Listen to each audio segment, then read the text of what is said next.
Hello and welcome to the Respectfully podcast. I'm your host, Alfie James, for this hairdressing conversation. And in a stunning turn of events, our guest this week is the one and only Nicky Pope. I thought it was time to turn the tables and sit Nicky down and talk to her about her storied career within hairdressing that spans over 30 years. And also a chance for me to host. Why not? The first and last time ever. So without further ado, welcome Nicky. Hello, thank you for having me. Good, I'm good. Yeah, this chair is not as comfy as that chair, Is it not? but I'll do my best to settle in. There we go. Our dynamic is interesting. You are my mother, so it's. I think a lot of the stuff that you will speak about today, I've heard before. Without starting too far back in the beginning to spare your blushes. Yeah, I guess the beginning of your journey into hair. You know, kind of what you did before, maybe briefly, but like, how on earth did you fall into hair? The hairdressing. Yeah. Okay, well, I won't start at the beginning, it's too long ago, but a lot of people will know me as I'm a magazine publisher and journalist by profession, which has come to mean different things over the years. But I haven't always done that. So I started my career a little bit of this and a little bit of that. I worked in finance, I worked in recruitment. Immediately prior to turning to journalism, I was a publicist in the music industry. So that's looking after people's reputations. It's helping to promote, whether it's a group of musicians or whether it's a particular person, to help them to do their interviews and their press and so on. So it's like a step up from a press officer. And I found that really interesting, but I was travelling a lot. Doing a lot of travelling, which was super interesting. But as I kind of got a little bit more jaded, a little bit more tired, I wanted to move into a career where I could really sort of see progression, but it would also allow me to, settle down, have kids. So I did a postgrad in journalism. Thought I would be working on the likes of Vogue magazine, Marie Claire, Elle, Cosmopolitan, aiming high. But I was reliably informed I was already too old. The entry point for those consumer magazines is often very young. The reason being they don't pay you very well. So they like to take you on in your very early 20s. So I realised there was more money in trade magazines, was offered a job on Draper's World or one of the fashion magazines or one of the fabric magazines, and one on Hairdressers Journal. So I plumped for Hairdressers Journal.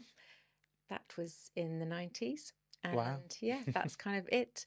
Do you know, I really liked it immediately because there's lots of things about hairdressing which I had come to really enjoy about the music world. So very creative, really outgoing people, very sort of extrovert, kind of fun, very vibrant industry, certainly at that time. Yeah. Oh, good. I think one thing that immediately fascinates me is what's the one thing that you would just say off the bat right now that's like the most different or changed the most from like the 90s where you first started to like now, or kind of what's been the, maybe in one word, the biggest change that you've seen in? Well, technology. Not really for the hairdressers as much. No, but within the media and how we can... in the media and how we publish magazines. So when I did my journalist training, I was told, you know, that magazines and newspapers were going to disappear. It was all going to be online, digital, and that it was a kind of a dying concept. I mean, you walk into a newsagent now, there's shelves of papers. The Sunday papers are still as fat as ever. Magazines are still around, books are still around. So, but the way we make them is really different. So I literally learned how to sort of resize photographs and scan things and so on back in the 90s, whereas now with the technology, we have phones, photography's really changed and how we do things. So, and emails, social media, so massively the technology. Awesome. And so with Hairdressers Journal, how long were you there for? I lasted about a year and a half. Really? Yeah, wow. I'm not a big company person, so I learned that very quickly. I was given a really good opportunity. I was features editor on the Hairdressers Journal at a time when it was really flying. It was weekly at that point. We had big budgets to spend. I had a massive budget to spend on freelance support and photographers. And it was really very much the main magazine, pretty much the only magazine, if you like, and everybody, it was where the jobs were advertised. So if you think back in those days, that's you had to look in the magazines and newspapers for jobs. You didn't have computers and email and all that kind of thing. We were only just getting mobile phones at that point. So it was really interesting. It was really good fun. There was a team of, goodness, there must have been at least 10 of us working Wow. on the weekly editions. It was really good fun. I'm still really good friends with some of the people I worked with. There's a girl called Ruth Hunsley, who she was my assistant in features at the time. The designer there is actually now a designer on Tribute magazine, Wow. and some of the products that we do for Colour World Mm. and so on. So it was really brilliant. It was a great entree into the industry, but I'm not very good at bureaucracy. And at that point, it was owned by Reed, which had a stable of like 100, Yeah. tens of magazines, Mm. 40, 50. So I learned a lot, but yeah, kind of, got my feet, Awesome. decided I wanted to stay in hairdressing, left to go and do art direction and creative work on shoots, and then ended up on another monthly magazine, which doesn't exist anymore, called Your Salon, which was really interesting. So that kind of changed the pace of things, and then took it from there. Awesome. So I would assume that not many people know that you have worked at Hairdressers Journal. Now I certainly know I'm because proud of it, actually. I'll tell anyone. no, good, yeah. No, I think it's fantastic. I think also the next thing, because I when I mention it to people are so shocked that after that you left Hairdressers Journal, and I believe that you co-founded which is still around today, as big as ever, is Creative Head.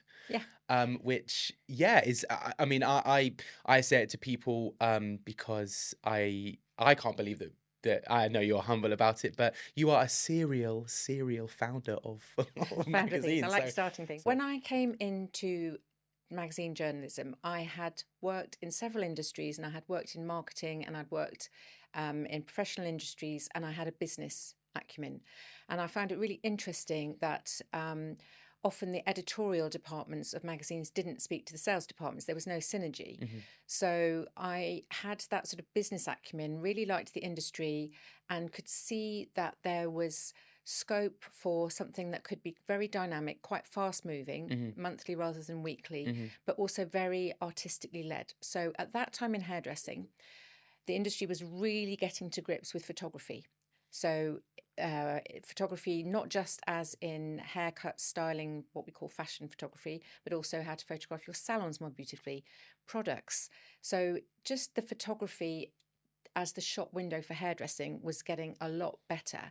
And there wasn't any real choice of vehicles to show off that photography. You either entered your pictures into awards, or you sent them off to the local newspapers or to mhm. your trade journals. So that was really one of the motivating forces. And to do something that really showed the creative side of the industry, we had at the time a very strong fellowship for British hairdressing, which was really promoting the creative side of the industry. You had some brands such as L'Oreal, who were running competitions, but there wasn't really the choices that there are now. We didn't have Instagram to the same degree at all.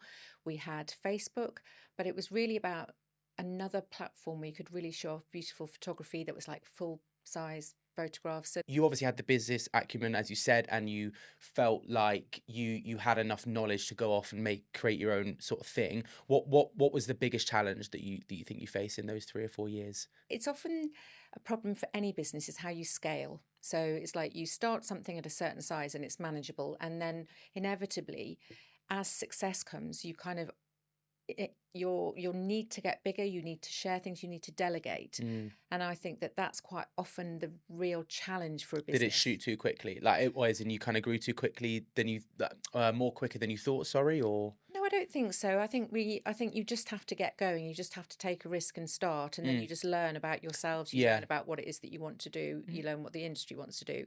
So I think it is tough. I spoke to a guy called Dennis Cheeseman, who was one of the founders of a big salon group called Saks. Mm. He was brilliant, and I'm sat next to him at dinner at a hairdressing event, and he said to me that the first 3 years are not only very important, but actually the third year in any business is your crucial year, because that's when you've left behind your starting plan. But if you don't have a forward Interesting. vision from there, and cash flow becomes very important.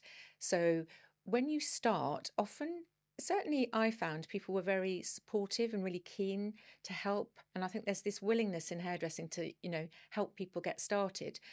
So you sometimes have a lot of help and a lot of interest, but once you're sort of 2 or 3 years in, you're not shiny and new anymore. You've started to create a footprint. You've really got to deliver on the promises. You can't sort of sell somebody a dream anymore. It's like now a reality. So I think that is often challenging for many Yeah. businesses. Wow. And then moving on from there, so you were there for 3 or 4 years, and then you went, and now, So I correctly, sold out my share, my yes. half, and I was kind of, for lots of reasons, some personal reasons, family reasons, I was thinking, okay, maybe it's about time to sort of move on to something else, and it doesn't have to be hairdressing. But hairdressing wouldn't let me go. It was kind of, it was kind of the love affair was set in. Um, and I met Mike Vincent, who had just launched a magazine called Tribute in Paris, and he wanted to launch in the UK. Did you meet him at an event, or how did you meet No, Mike? he let it be known he wanted to meet me. So a Okay. message was sent via various PRs. There was a PR called Jackie Wadeson, who's sadly not with us anymore. But Jackie had said to Mike, I think you should meet Nicky Pope. And somebody else, Rachel Gould, brokered a meeting. I went to meet him at the Oyster Bar of in Chelsea. And yeah, it was kind of really interesting. And I just said, look, I'll do it for a year. I'll launch this magazine for you, but I'm not really sure. I've just sold a magazine that I thought was going to be the best magazine. But yes, that was So, 2006, and here I am still. yeah, 20 years later. Yeah. So, just to clarify, he had already launched it in France, but he wanted you So to sort of head it in. Mike has a long history in hairdressing magazines, longer than me, and he'd worked for several very big companies and titles in France. He set up Tribute magazine to be international, not just French, but we've had editions in South America, we've had editions in Netherlands, in Belgium, in China. But the sort of the founding house of Tribute is French in Paris. They launched in 2005, I think, and then I launched at the beginning of 2006 in the UK at 4 times a year. So we were quarterly when we launched. And it was great. It was so I'd gone, if you can see the story going, I'd gone from a weekly magazine to a monthly magazine, now to a quarterly magazine, which was very helpful because you were still very small, and your brother had just arrived. So having a quarterly magazine meant I could work really hard for a month, not do anything for a month, and then kind of build up to a month to the next one. So it worked out. Amazing. I worked when you guys slept or when you went to school, and really built my business around that. Amazing. So the next thing I want to touch on is live events. Now, you have a reputation for creating, I guess, a load of different live events in the hair industry. I would say pioneer, because I think a lot of them, it's one of a kind, or it's taken a long time for a competitor to come across. Yeah, kind of. Which was the first one that sort of kicked it off, and how did it leave your sort of office? How did it come from, an idea and inception to a tangible reality? Well, let's reference back a comment I made at the beginning, that I came into this industry as a journalist and a magazine publisher via the music industry, where I really understood how to set up events. So I was always quite brave. Even at Hairdresser's Journal, I launched a concept there, which we did with a brand called Kleinel, which doesn't exist anymore. It used to be alongside Schwarzkopf, and we did a road tour to talk to people about how to do photography. So I will say I am very proud of that I have set up a lot of live events at Creative Head, set up the Most Wanted Awards, then moving to Tribute magazine. Mike Vincent had really wanted to do a show, and together we set up the Tribute show. So the very first Tribute show was in 2006. It was in Paris. I was familiar with going to quite a few exhibitions and shows and events around the world, actually. Very lucky to go to America, to some very big hair shows that they do there, to Italy for Cosmoprof, as well as shows like Salon International that Hairdressers Journal has been hosting here for a long time. And I just really felt that I wanted to do something that was smaller, not too small, still talking about 1,000, 1,500 people, but there was much more reflective of the creativity in hairdressing. So I had a dream to do the Colour World show, which we launched in 2016. Yes, 10 years now that Well, yeah, this is it's the been. 11th year coming up. We Yeah, which is celebrated 10 years which is last year. crazy. And I think I have worked, I think bar one, I was traveling in Asia. I think I've been to all of them. So Yeah. I've had firsthand experience of how much it's grown and how people have consumed it and enjoyed it. And every year is different.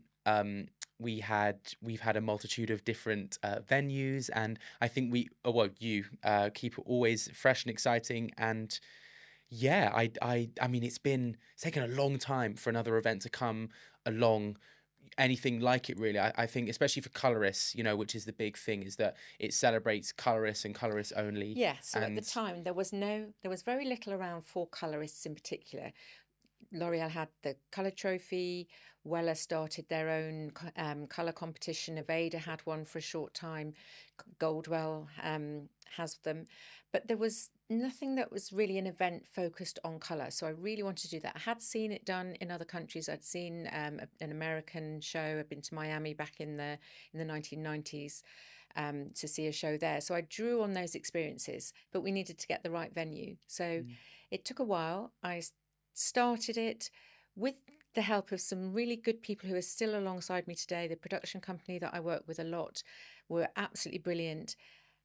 Rocket, shout out to them, who every time I turn around and said, right, we're going to do Colour World, and it's going to be in a church, or it's going to be in a warehouse, or it's going to be in, an old garage. They've kind of helped make it happen. And also big shout out to two people who also came with me right from the start, Karen Lowe and Andy Gilbert. Karen's a producer in the hairdressing industry, and Andy was a hairdresser and is now a filmmaker and was he a hairdresser? I didn't know that. Yeah, he was with Sassoon. So you need people. When you are instigating something, you need to storyboard it. You need people to share your vision. So you've got to find ways of explaining it. So for me, I've always explained what I'm doing through certain vocabulary. So you then trademark. So Colour World is trademarked, and you trademark some of the descriptions that go with it as well as the words that go with it. So Colour World is trademarked. And I wanted to give colorists their own event, which I'm very proud to say, no matter who supports it and how it's sponsored, it belongs to my colorists. There are colorists who have been with me for 10 years, who came along, people like Carolyn Newman, Tom Smith, Edward Darley, Lloyd Court, Ashley Hodges, Jack Howard.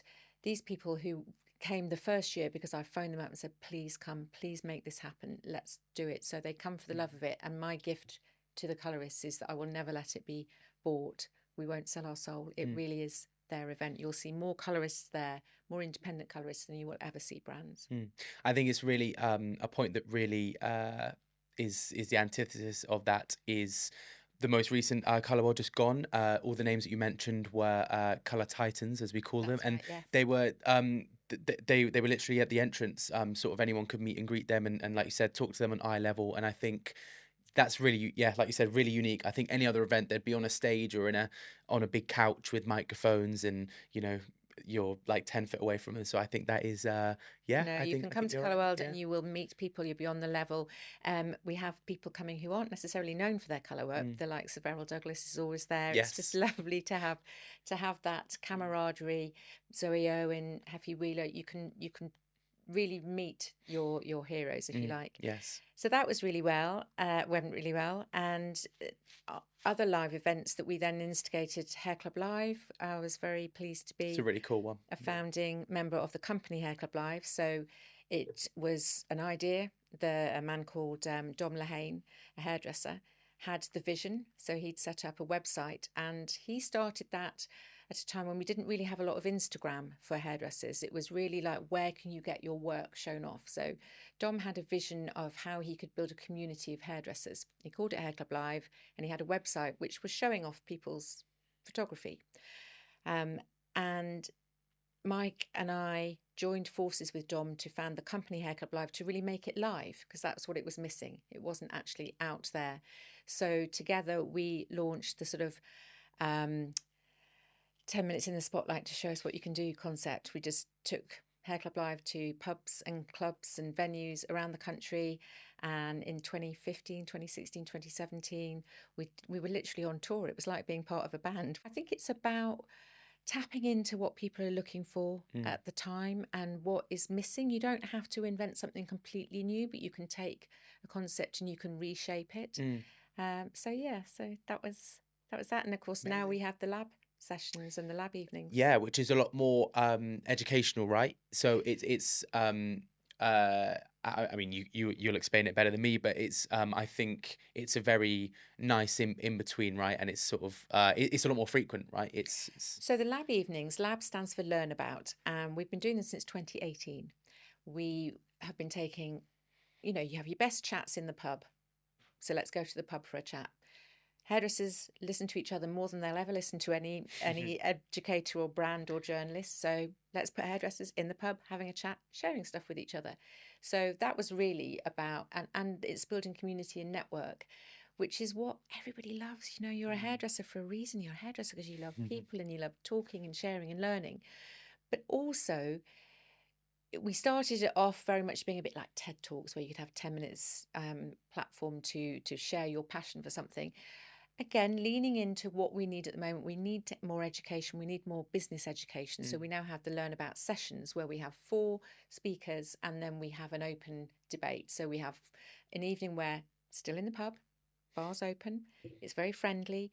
We have a speaker talking about a different aspect of running a business, and we live stream it so people can join on Instagram. But then we turn the phones off, stop streaming, and we have a closed, private, safe conversations. The way people consume hair and hair content has obviously changed tenfold over the last 5-10 years, and even more so since when you started back in the 90s. For better or for worse, do you think? Oh my gosh. I think it is for better, because we have to change and evolve, because otherwise it becomes boring and stagnant. But some change is quite painful, so it can feel like it's for worse, but actually it isn't. And I think that where I came into the industry in the 90s, you could really you could stay in your lane, and you could do awards collections, and you could show off your skills in photographic collections, and they would be published in your trade press, and your clients would never see them because you didn't have platforms like social media, which anybody can see. You could decide to be a session hairstylist and you go and work at the shows and on red carpets, and that's what you needed to do. Whereas now the world is so exciting and so blended that you can actually veer from one thing to another. And therein lies the challenge. You have to be aware that what you're creating is going to be seen by everybody, but it won't be for everybody. So you have to be quite careful, I think, about how you place things. I find it quite challenging at the moment that people use social media, and specifically Instagram, to show everything they do. They want to show the client what they want them to see, but they want to show their fellow hairdressers what they want them to see. They want to have a little moan, or a big moan, or a very loud moan about something. They want to make fun of some people. So it's like, you can't put everything out there. It's like that film, what's it, Everything Everywhere All of the Time. It's too much. It's too much. Yeah. So we have to learn to be much more curated. Just because it's out there doesn't mean it's good. I think you've had a very storied legacy within hairdressing, which isn't done as well. I'm sorry if I make it sound like you're on your, this is not on your farewell tour or something, No. which you're very much not. No, not yet. What would you like your legacy to be when you look back? What would you like to be remembered the most for? Would you like to be remembered at all, or would you like to go off into the sunset? Well, I think I started off like a lot of people, thinking that I was building something that would be something I could bequeath or leave, or it would be. And it's great to think that events or brands like Colour World will keep going long after I've got the energy. But I think I've learned over time that actually it's more about people, and that I think people are my legacy. So as an employer, as somebody who has worked with people over the years, I could reel off probably 20 people who I've worked with and employed, and I could really go, do you know what? I really know that I helped their career. I set them out there. Many of them are still in hairdressing, some of them aren't. And there are hairdressers out there that I hope that I've helped them as well, and that I will be somebody that they remember, that I gave them, good advice, or I gave them a moment, I gave them an opportunity, I helped them be seen. So I think that's what I would like my legacy to be now. Obviously, it would be really nice to think that, yeah, the house that I built, the events will keep going. But, you know, events come and go as well. You know, I Mm. think just because you made it and it's been amazing doesn't mean it necessarily is right to last. I think Mm. it's like, you know, leave the party on a high. Definitely. Yes. What would, in one sentence, be your advice for, say, you were hiring yourself as a 21-year-old? What would your advice be for the next generation? Or, if you imagine taking yourself as 21 under your wing or something out of just a post grad or whatever, what would your advice be? I think gosh, it's so difficult, isn't it? One of the When you're building something, you have to be really good at letting go. In order to rise up, you need people to come under you, and I think that's something that people find very difficult to do. It's delegating, Mm. it's letting go of something, it's understanding how to scale it. So again, I referred to that at the beginning of the conversation, and I think that's a big lesson. And I think that, I don't know whether you actually would I have believed somebody if they'd have told me that at 21. I don't know. But you know, if you don't ever delegate or let go of things, you will find yourself literally, taking the bins out at night as well as representing yourself at an international conference. So you've got to be able to build teams. You've got to be generous. And you've got to believe that actually it's joyful being generous, and that sharing and building other people up can bring you as much joy as being in the spotlight yourself. Becoming older and working with you a lot more and entering the industry and sort of learning your story a lot more, I think it's fascinating. And when I sort of tell little bits of it to people I've worked with and they have no idea, I'm like, oh wow, do people not kind of know? And obviously you are very humble, and it's you shouldn't always toot your own horn, but yeah, I just thought it was a cool after Thank you. 155 episodes, this will be the 156th episode. We Is it of the podcast? yeah, so I Yeah. just thought it's Which time is that you another get thing we interviewed. started, dare I say. Yeah, we haven't even touched on the podcast, which is crazy. Maybe another story for another time. But I would like to finish with some quick fire questions that I have for you. Okay. So I Should I want worry? no. Do I need to prepare? Yes, what's for dinner tonight? No. Okay, cool. Whatever you're making would be the answer to Yeah, that one. yes. So the first one is your 3 best friends in hairdressing. Gosh, my best friend. Well, like everybody, my best friend in hairdressing should be my hairdresser.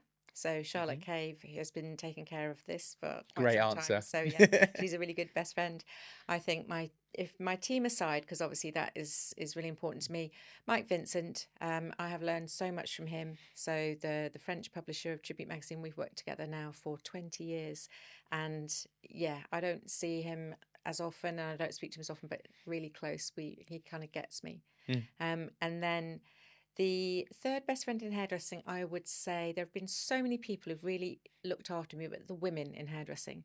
So I've got a lot of regard and a lot of time and affection for women like Antoinette Beenders, Sally Brooks, Zoe Irwin, people who've really shared things with me, Gina Conway, some of the PRs who've really looked after me over the years, people like Julie, Jackie, Alison, Ruth, Louise, people who've really sort of held me up. So I think women in hairdressing, because do you know what? When I started in hairdressing in the 90s, we didn't hear from the women very much. Yeah, that's people like India crazy. Miller, Yeah. people like, you had the odd name, but it was really very male dominated. So I'm really pleased to be saying after 30 years that now the women are really evident. Wow, love that. Your favorite article or shoot that you've ever published in any magazine? Well, Alfie, when I was pregnant with you, I worked on a magazine called Your Salon, and we published a double-page spread of my baby photo scan, which Wow. was you, and it was under the title Honoured. of The Next Generation of Hairdressing ? Oh, So wow. you may not know that. No, I need to you show have you to that. show me that. Yeah, Yeah, that's so cool. I was proud of that. We also launched in 2022, I think it was, we did the first black issue of Tribute Magazine, where we positively discriminated for black and afro textured hair, and that was really a moment. We are doing the next edition of not the next, we've actually done others, but the next edition of Tribute Magazine, the spring edition, will also be a black issue. Your hero hair product for you personally, not for any affiliated Oh my ones? gosh. Well, there's a few. I think heat defender is the thing Okay. that I would always pack because I can cope with not blow drying my hair. I can cope with not ironing it, but I think I've got a lot of hair. Conditioner I absolutely need, but heat defender, Okay. and then a little bit of oil Mm. as well, just to keep Nice, them. nice. And lastly, I don't know if I want to know details, if it's crazy, but your favorite press trip ever? Oh God. I've been on some amazing press trips. I remember dancing on the tables on my first press trip ever in the Algarve with Clynel, with Gary Hooker Wow. and Paul Foltrix. There was an epic press trip to New York, I think, with Weller. I think they took us to see Jason Derulo, and I actually leaned forward and touched him. Wow. That was amazing. There's some really good press trips to Las Vegas where there's lots of lost nights there.